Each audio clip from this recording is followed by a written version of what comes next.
Masayang araw, mga ka-PL. Parang may namumuong tensyon po sa pagitan ni Bongbong Marcos at ni Ralph Recto, mga kababayan. Sa isang event, parehas po silang naroon. Nasa entablado, si Ralph Recto, mga kababayan, pababa siya ng hagdanan. Si Marcos naman, tinawag na. So, paakyat naman siya ng entablado. Nagkasalubong ho yung dalawa.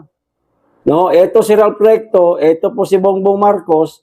Imbis na magpansinan sila, magkamayan man lang, mga kababayan, ang ginawa nitong isang mamang bangag, mga kababayan, yumuko, nakatingin lang, wala ka dire-diretso. Samantalang itong isa, pinapansin niya, si Bongbong Marcos, kinakausap niya siguro, habang magkasalubong sila, pero inisnab po ni Bongbong Marcos, mga kababayan, si Ralph Recto. Nako, ano kaya ang dahilan, mga kababayan?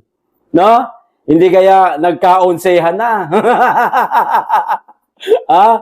Hindi naayos ang pagkakahati, mga kababayan, kaya ayan, nagkatampuhan ang mag-amo. Ito po ang video. Panoorin po natin, mga kababayan. Pero bago ko po simulan, magkikisuyo sa mga hindi pa po nakasubscribe. Baka naman. At paki-like na rin po ang video. Huwag nyo rin pong kalimutan, paki-share. At higit sa lahat, huwag nyo pong kalimutan, paki-hit na rin po ang notification bell para lagi kayong updated sa lahat po ng upload.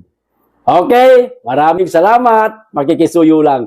O ito na ho yung video, mga kababayan, panoorin na po natin kung paano po inisnab ni Mr. President si Ralph Recto, mga kababayan. Nako, kabago-bago pa lang sa bago niyang posisyon eh. Di ba, mga kababayan?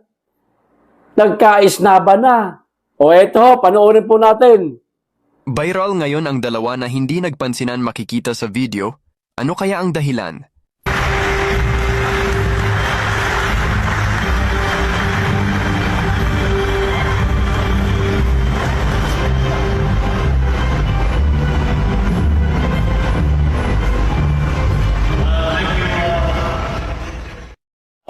Maliwanag, mga kababayan, na bagong-bago lang po itong video na ito. Kung napansin ho ninyo, sa pinanood ninyong video, mga kababayan, meron pang kantang parang pang Pasko, no? Ang background habang naglalakad itong si Bongbong Marcos paakyat ng entablado. Merong music background na pang Pasko, mga kababayan.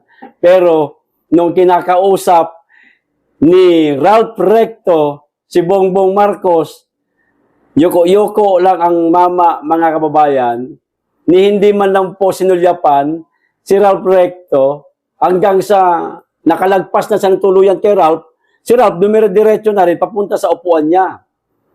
Hindi man lang nagbatian. Inisnab ni Bongbong Marcos si Ralph Recto, mga kababayan. Ano kaya ang dahilan ng hindi ho nila kaunawaan, kaya parang meron pong tensyon sa kanilang dalawa? Mr. President, baka meron po kayong hindi na nagugustuhan kay Ralph Recto dahil baka masyadong paepal na. Ayan. Ikanta mo na, sir. Ilaglag mo na, sir. Nang magkaalaman kung ano ang baho nitong mama na ito na kinaayawan nyo po, Sir, Mr. President.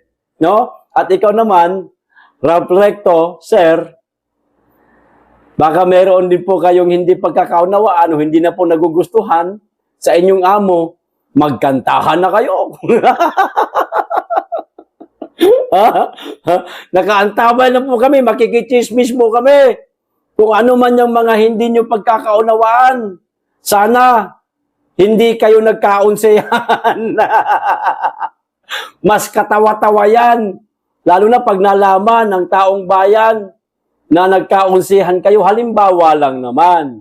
Di po ba, mga kababayan, katulad po ng ginawa ni Saldico. Malay natin, baka na-onse rin itong si Saldico. Kaya lumipad ng ibang bansa, no? bit-bit ang mga dokumento, mga ebidensya, nung makarating na ng ibang bansa, tsaka ikinanta yung mga nalalaman niya. Di po ba, mga kababayan, malay natin, baka ang dahilan nun nagkaunsihan lang sila.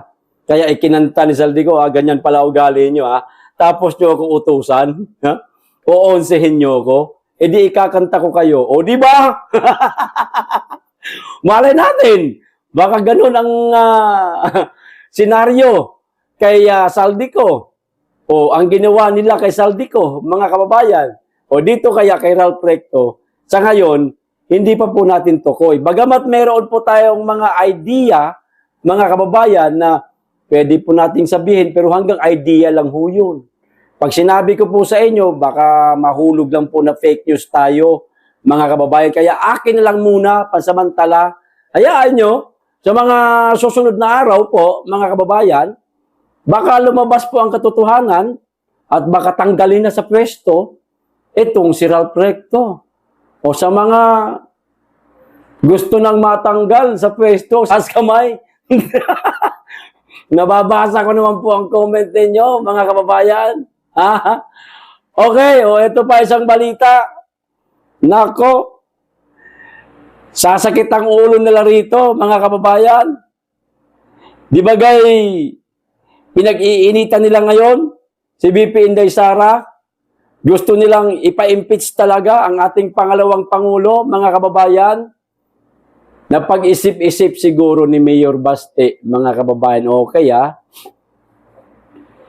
pinag-iinitan nyo pala, kapatid ko, Gusto nyo talagang ipa-impeach, paano pag napa-impeach ninyo ang kapatid ko?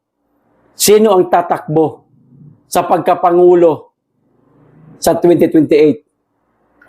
Wala na hindi na makatakbo si Inday Di po ba? Eto, ang pahiwatig po ni Mayor Baste, mga kababayan. Sang-ayon po ba kayo, mga ka-DDS buong mundo? Eto ho ang balita, mga kababayan. Baste Duterte, ayan, nagpahiwatig ng plano sa 2028 election. Nako po. Baka mas lalong pag-initan nila si Mayor Baste nito, mga kababayan. Kasi isa ito sa mga tinik nila sa lalamunan Basta Duterte, tinik sa lalamunan ho nila yan. Nakausap ni Davao City Mayor Sebastian Baste Duterte ang kanyang mga taga-suporta kung saan ibinahagi niya ang kanyang pananaw sa direksyon ng politika at lipunan sa bansa habang papalapit ang 2028 national election. Nariyan nagkatipon-tipon yung kanyang mga taga-suporta no? Lahat naman tayo mga DDS, supporter naman ng mga Duterte, di ba, mga kababayan? Hindi ho natin maipagkakaila yan. Ito pa, sa kanyang mensahe, hayagan niyang hiningi, kita nyo na, ang suporta ng publiko sakaling tumakbo siya sa 2028 election, mga kababayan. Hiningi. Pahingi ng suporta. So, suportahan nyo ba ako sa kasakaling tumakbo ako sa 2028 election? Mga kababayan, kayo, ibibigay nyo po ba ang suporta nyo? Para kay Mayor Baste, ako sigurado ako. 100%. Kakampanya ko pa yung mama na yan. Kung matutuloy ito, mga kababayan, talagang kakampanya ko si Mayor Baste at susuportahan ko talaga yan, mga kababayan. Kung sakasakali lang naman po ito, na tumakbo siya. Di po ba? Pahiwatig pa lang po ito, pero malaki po ang posibilidad na mangyayari ho ito, mga kababayan. Ito pa, ang naturang pahayag ay itinuturing ng ilan bilang malinaw na sinyales ng kanyang posibleng mas malaking papel sa pambansang politika sa mga susunod na taon. Parang ako, parang kayo, mga kababayan. Malinaw po ito na sinyalis sa atin na maaari siyang tumakbo sa pagkapangulo sa 2028, mga kababayan. No? Bagamat nagsabi na rin ang ating pangalawang Pangulo, Inday Sara Duterte, na tatakbo siya, paano nga kung ma-impeach siya? O kinakailangan ngayon pa lang, meron na tayong inihahandang pambato, mga kababayan, na kandidato para sa 2028 election. Katulad po ng ginawa ng ating pangalawang Pangulo noong 2022, election din yun eh. Hiningi niya rin po ang suporta natin, natandaan niyo ho ba yun, mga kababayan? Hiningi din po ni BP Inday Sara ang suporta natin, lalong-lalo na nang sinabi ni BP Inday na baka pwedeng suportahan niyo naman si Marcos. Di po ba? May magandang pronouncement si BP Inday Sara. Suportahan natin tong katandem ko. Ipanalo natin siya. Ayun naman, naniwala naman tayo. Ibinigay natin yung suporta natin kay Marcos. Kaya lang, nabudol tayo, mga kababayan. Pero dito sa ginagawang paghingi ng suporta ni Mayor Baste, hindi ho tayo mabubudol. No? Kasi sigurado tayo na kapag ang isang Duterte ang mamuno sa ating bansa, mga kababayan, walang maaargabyado. Patas. Kung ikaw ay nagkasala, kawatan ka na elected official, mapasenador ka man, mapakongressman ka man, mananagot ka sa batas. Makukulong ka talaga. Hindi ka pwedeng magnakaw sa kaban ng bayan. Yan ang isa sa mga nagustuhan natin sa ating sinusuportahan ng mga Duterte. Pamilya Duterte, mga kababayan. Pero, ang lahat ng mga sinabi ngayon ni Mayor Baste, pahiwatig pa lang yan. No? Pwedeng tumakbo, pwedeng hindi. Pwedeng matuloy, pwedeng hindi. Pero, kung sakasakaling ma-impeach na tuluyan ang ating pangalawang Pangulo, tumakbo sila. So, suportahan sila ng tao. Ganun lang kadali yun, mga kababayan. Huwag na natin patagalin. Duterte, kung Duterte, mga kababayan, wala na iba tayong susuportahan, kundi mga Duterte lang. Di po ba? Walang bangag na sa 2028 eh. Lahat yan matituno, mga kababayan eh. O hindi naman bangag ang mga Duterte, nasa mga Marcos man lang, hindi man tayo may sabi niyan, kundi yung ate niya. Di po ba? O ito pa isang balita. Parang pinatatamaan po o binabanatan po ni John Vic Remulla, mga kababayan, ang mga taga Bureau of Fire Protection, mga kababayan. O ito ho, sabi niya, Remulla, BFP, pinakakurap na ahensya, mas masahol pa sa PNP. So, dahil nasabi niya na mas masahol pa sa PNP ang BFP, mga kababayan, pagdating sa kurap, maliwanag po na mayroong korupsyon na nangyayari sa PNP. Liyo ba? Maliwanag. Mas masahol pa daw sa PNP ang EFP, ang BFP, mga kababayan eh. Bureau of Fire Protection. Ayan. Matinding pahayag ang binitawan ni DILG Secretary John Vic Remulla laban sa Bureau of Fire Protection na ayon sa kanya ay pinakakurap umanong ahensya ng gobyerno at mas malala pa kaysa sa Philippine National Police. Maliwanag ha. BFP, papayag ho ba kayo niyan? Nasabihan kayo ni John Vic Remulla na mas talamak daw ang korupsyon sa ahensya ninyo. Mga sir, mga madam. Ano ho masasabi ninyo? Hindi nyo man lang ba didepensahan ang inyong ahensya? Aba, tataga ho sa isip ng mga tao yan. Papaniwalaan yan ng mga kababayan natin na isa kayo sa pinakakurap na ahensya ng gobyerno. Aba, depensahan nyo po sarili ninyo. Banatan nyo rin si John Vic.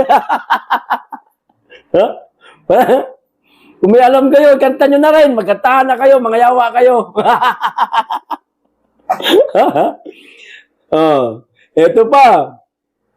Inihambing ni Remulla ang kanyang karanasan bilang dating gobernador ng Cavite sa pagiging kalihim ngayon sa Department of the Interior and Local Government. Ayon sa kanya, mas predictable umano ang buhay bilang gobernador at wala siyang kaaway. Ba't di ka tumakbo, John Vic, ng gobernador ulit sa susunod na eleksyon? Sa bagay, sigurado tatakbo yan mga kababayan kasi wala na po yung amo nila. Ba't di ka tumakbo, John Vic, nung nakaraang halalan, 2025? Ba't di ka tumakbo? Nag-gobernador ka na lang sana. Wala ka naman silbi dyan sa pwesto mo eh. Ay, ko, wala ka naman nagagawa. Puro ka lang tayo. Puro ka lang ganun. Angas-angas ng datingan. Takbo ka na ulit, gobernador. Wala ka kamong kaaway, di ba? At mas predictable di umano yung buhay mo nung ikaw gobernador kaysa sa ngayon. Ay, ngayon pa lang bumaba ka na. Layasan mo na, hindi ILG. Layasan mo na. Tapos, mamuhay kang simple para hindi na madagdagan yung baho mo. At higit sa lahat, wag na magalit sa iyo mga kababayan mo. Malay mo, sa 2028, pag tumakbo ka, baka manalo ka. Tapos bumawi ka sa mga taga Cavite. Bumawi ka. Sa dati mong distrito. Tulungan mo sila. Para sa susunod na halalan, iboboto ka nila. Malay mo, manalo ka. Diba, mga kababayan? Ikinagulat naman umano niya bilang DILG chief nang malaman ang katiwalian sa BFP. Kita nyo na. Maliwanag na yan, mga kababayan ha. Corrupt din pala itong BFP. Naku, kakapal lang mukha ninyo. Hindi na kayo naawa sa Pilipinas. Hindi na kayo naawa sa kabanang bayan na ninanakawan ng bilyon-bilyon, trilyon pa nga ng mga elected official. Tapos kayo, baka yung pondo ninyo. Pinanggo-good time nyo lang. Binubulsa nyo lang. Kapal lang mukha nyo po, sir. Tigil nyo po ang pagiging corrupt. Diyan sa ahensya ninyo. Maawa naman kayo sa mga Pilipino. Napakaraming Pilipino nagugutom po. Mga madam at sir. Sana yung mga matitino pa dyan sa inyo, sa Bureau of Fire Protection. Mga matitino pag may alam kayong katiwalian dyan, maging whistleblower naman po kayo para may pakinabang kayo sa bansa. Minsan na nga lang kayo matrabaho, tuwing may sunog na lang Nangungurap pa kayo, buha ka ng ina kayo. Minsan na lang kayo matrabaho. Hindi naman araw-araw may sunog Di ba? Panay na nga lang kayo upo dyan sa inyong istasyon Nagagawa nyo pang mangurap. Ang kapal nyo rin naman. Ayon kay Remulla, nalaman ito matapos ang malawak at masusing investigasyon. Sinabi niyang mula pa lamang sa recruitment, umaabot na umano sa 500,000 ang hinihinging bayad. Kita nyo na. Naku po, may ganun palang kalakaran dyan.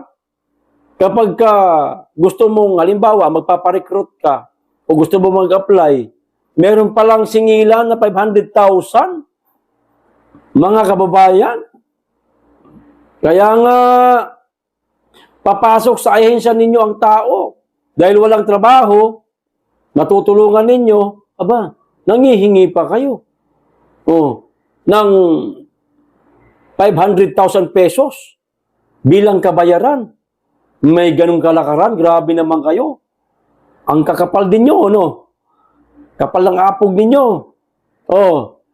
They're worse than the police. Believe it or not, ani Remulla, sa mga BNC host na sina Edwin Lacerda at Lorelai Pajardo, BFP is the most corrupt of all. Kita nyo na? BFP We know who they are. We're gonna file charges. Naku po. We know how they do it. Even from recruitment, they charge 500,000 pesos. Aniya. Saan pa niya, nagmula umano ang katiwalian, mula sa ordinaryong bumbero. Ayan. Hanggang sa pinakamataas na opisyal ng ahensya. Grabe naman yan. Binanggit din niya ang umano'y anomalya sa fire inspection fees at BFP, pati na rin ang pagbebenta ng fire extinguisher at pangungontrata ng fire sprinkler system. Sila lahat yan, and they charge 4 times, 5 times what is normal, ani Remulla, mga kababayan. Nako po, magpa-file di umano ng charges itong si mga kababayan, si Remulla. Siya ho may sabi, we gonna file charges. Nako po, ay na nga ba sinasabi ko eh. So magkakainitan itong si Remulla, mga kababayan, at ang BFP. Imposible pong hindi sumagot ang mga taga-BFP dito kay Remulla, mga kababayan, bilang isang ahensya din ng gobyerno na ayaw masira ang kanilang ahensya, ang kanilang institusyon. Abay, pagtatanggol nila ang sarili nila. So, anong gagawin ho nila?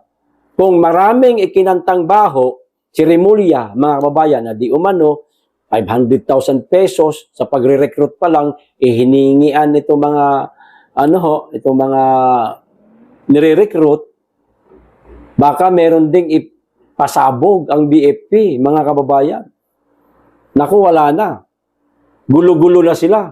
Sila-sila na po nagbabanatan. mga kababayan, nakakatawa lang isipin, no? Sila-sila nagbabanatan. Nako. Sige, tuloy nyo lang. Nanunood lang kami sa inyo, magkikitawa kami habang kumakain ng pulburon. Pulburon na pulburon, ha? Hindi yung katulad ng pulburon ni Bangag. Sabi ng ate niya, hindi yung pulburon. Pulburon natural. Paborito natin yun eh. Matamis, merong lasang ube, merong kasoy, o di ba? Kung ano-ano mga flavor, napakasasarap. Di tulad nung pulburon nila, ay nakakaaning yun. Di ba, mga kababayan? O kita mo, si Ralph Recto, hindi pinansin, inisnab. Di ba, mga kababayan? O, ito pa isang balita. Naku, napakarami pala nitong ating babasahin. Di ba mga kababayan, no? Yung tungkol po sa Bocana Bridge, na sinabi ni Mayor Baste, premature, di umano, ang pagbubukas ng Bocana Bridge. Kumbaga, minadali. Di ba? Minadali. Hindi pa naman dapat buksan. Pero sinabi ni Marcos na December 15, bubuksan. Di ba? Premature ho yun. Dahil nakita, siyempre ni Mayor Baste, teka, magulo pa itong itong extension na ito, yung sa may Bocana Bridge, mayroong kalsada doon. Hindi pa maayos, wala pa mga signage. O, delikado to sa mga motorista, lalo na't gabi. At isa pa, wala pang tawag nito, mga ilaw. Poste, wala pa. So, delikado pa nga. Maga, pwede. Kung gabi, delikado, lalo na mayroong mga nakainom na nagdadrive. Baka yung pa ang tawag nito, ang dahilan para madisgrasya sila. Abay, pinabuluanan po, mga kababayan ng Malacanang, ang sinabi ni Mayor Baste. O, ito ho ang balita. Pinabulaanan ng Malacanang ang pahayag ni Mayor Sebastian Baste Duterte na premature ang pagbubukas ng Davao City Coastal Road batay sa naunang kasunduan. Palas rejects Sebastian Duterte claims on premature Davao Coastal Road opening. Talaga naman eh. Maliwanag naman talaga premature eh. Minadali eh. Hindi pa naman dapat talaga. Walang ibang magdedeklara na pwede nang daanan. Pwede rin naman ang presidente. Hindi man natin inaalisan ng karapatan si Marcos na magdeklara at sabihin, pwede na gamitin to. Oh. Kung nakita yung lugar na safety ang mga motorista, sa nakita ni Mayor Baste, malamang hindi nakita ni Bongbong Marcos yun. Si Mayor Baste talagang iniisa-isa niya.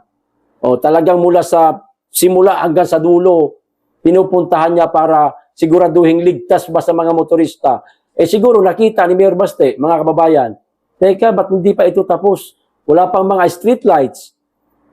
Dapat kinakailangan pa ng signage para hindi dumiretso yung mga motorista kasi may mga parte pa pala na hindi pa tapos, ginagawa pa ho, mga kababayan. At halimbawa, magawa na yun, hindi pa rin naman pwedeng daanan kasi kinakailangan pang patuyuin para hindi mabasag. Kaso si Marcos, sabi niya, pwede na yan. Okay na yan. Pwede nang daanan yan. Siyempre, kinakailangan niya lang magpapugi. Di ba, Marcos? Kailangan dagdag pugi points, ika nga sa kanya. Para matuwa sa kanya mga taga Davao kahit napakalabong mangyaring matuwa sa kanya mga taga Davao. Di ba? Sinabi niya lang yun. Pwede nang daanan yan, binabypass niya po eh. Ang DPWH, binaypass niya rin. Ang alkalde ng Davao City. Dapat nga, 3 sila ron eh. Si Bongbong Marcos, ang alkalde ng Davao o acting mayor ng Davao, si Mayor Baste, at saka DPWH, dapat nga sila magkakasama ron, in-inspection yun eh. Di ba? Sumakay sana sila sa sasakyan para hindi sila mapagod. Napakalayo ng lalakarin nila eh. Kaso si Marcos, hanggang lang sa tulay eh. Hindi niya naman po tinignan hanggang doon sa dulo, yung kalsada na hindi pa ho tapos eh. Si Basti, alam niya. Kaya tinawag niya, teka, premature yan. Pinalaga naman o pinabulaanan naman na Malacanang. Siyempre, sino ba nasa Malacanang? Sino ba tagapagsalita ng Malacanang? Si Auntie Claire. Ano ba si Auntie Claire? Sip-sip. Hindi ba? Sip-sip yan sa amo niya. Siyempre, mga babayan. Ayaw mo magsumip-sip, tanggal ka sa pwesto mo. Kung gusto mong tumagal sa pwesto mo, sip-sipin mo ang tumbong ko. Kahit na mabaho na. Sip-sipin mo. Auntie Claire, parang ganun baga, mga kababayan. Di po ba? Ipagtatanggol at ipagtatanggol niya amo niya. Kahit mali naman talaga yun eh. Totoo yun eh. Mali ang ginawa ni Marcos, para sa akin malaking kamalian. Hindi pa dapat padaanan. Pero pinilit niya po, mga kababayan. Sinabi niya, pwede na yan. Palibasa nga ho, bangag. Gusto sigurong bigyan ng problema ang mga taga Davao. Kita't napakadilim pa, padadaanan niya na. Paano kung may dumiretso, nahulog doon, na disgrasya, na tigok, mga kababayan, ang sisisihin po niyan, local government po ng Davao City. Siyempre si Marcos, didinay niya lang yan eh. Malay ko ba kung hindi pa pala tapos yan? Hindi man sinabi sa akin ni Mayor Baste, pwede naman sa magdahilan ng ganyan. Yun nga kumanta na nga si Saldico. Sinabi nga dawit siya sa mga anomalya. Nagawa pa nga nilang i-deny, mga kababayan eh. Di ba? Naniwala naman yung iba nating mga kababayan. Nakakalungkot po, mga kababayan. Ang Pilipino, sa pansin ko lang ha, parang okay lang yata sa kanilang lahat na pagnakawan sila eh. Samantalang tayong mga nakikipaglaban para sa tama, ayaw natin ng korupsyon, abay iniipit ho tayo. Di ho ba? Pero ibang mga kababayan natin, wala, okay lang sa kanila. Sige, magnakaw lang kayo dyan. Importante, maghanap buhay din kami na sa amin. Kung meron kaming babayarang tax, magbabayad na lang kami. Parang ganun eh, no? Wala na po nakikipaglaban masyado ngayon mga kababayan sa katotohanan. Nakakaawa po ang bansa natin. Sana yung ating mga kababayan magising. Lalong-lalo na yung mga nagpapaniwala pa hanggang sa ngayon kay Bangag. Sana magising din sila, mga kababayan. Makita nila ang totoong problema sa ating bansa. Na hindi mga Duterte ang problema sa ating bansa, kundi ang napakalalang korupsyon na nangyayari sa ating bansa ngayon. Halos lahat ng mga nasa kamara, mayroon kanya-kanyang sariling agenda para kumapal ang bulsa nila, ang kakapal ng mukha nila. Di po ba? Hanggang dito lang. Maraming salamat. Mag-iingat kayong lagi at higit sa lahat, mahalin natin ang Pilipinas.